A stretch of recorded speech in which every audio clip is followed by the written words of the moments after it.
Bebe, ba't hindi ka kumakain? Okay ka lang ba?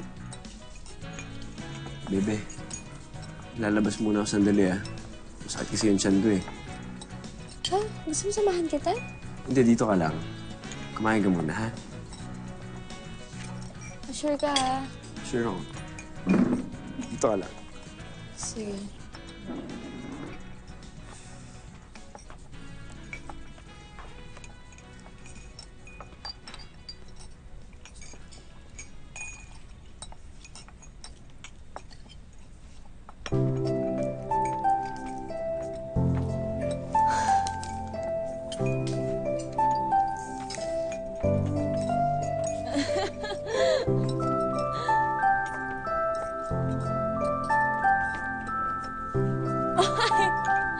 Ano to?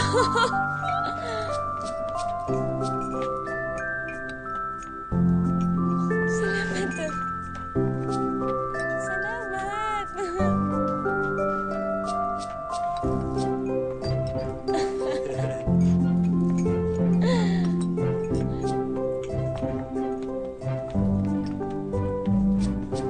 Parang debo ko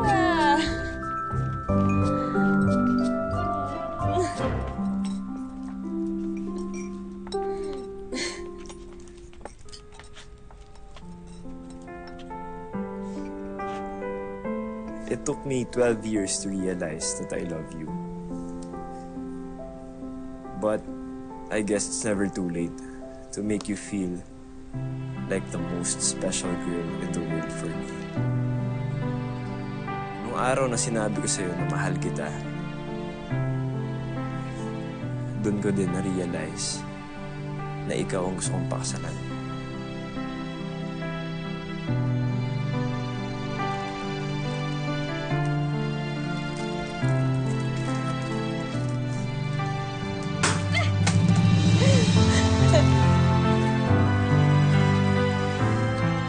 Janice Langman,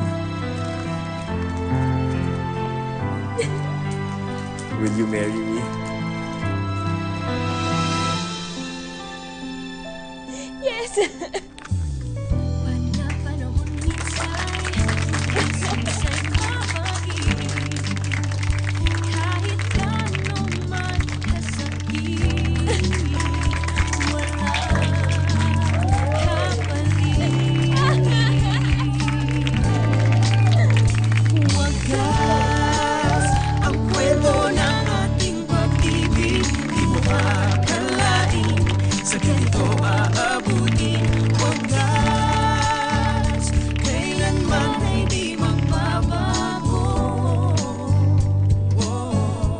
Bago ako mag-propose, tinawagan ko yung mami niya na sa Spain, medyo kaagising pa lang niya nun. So medyo ano pa siya, medyo nabigla. Tapos yun, medyo okay na yung mom niya. Parang sabi ng mami niya na, yun, I'm giving you my blessings.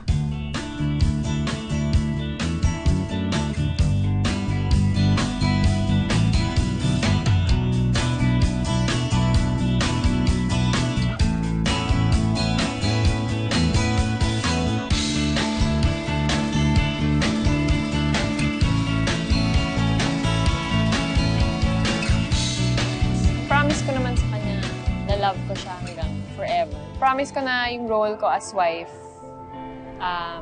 gagampanan ko, and for our future children, magiging good mother naman ako sa kanila, and sobrang thankful lang ako na siya yung mapapangasawa ko kasi siya yung binigay talaga ni God sa akin. Tapos, I can see na I will be very happy hanggang sa huli.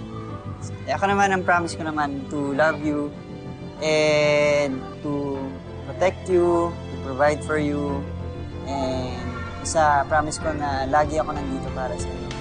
Hindi kita iiwan.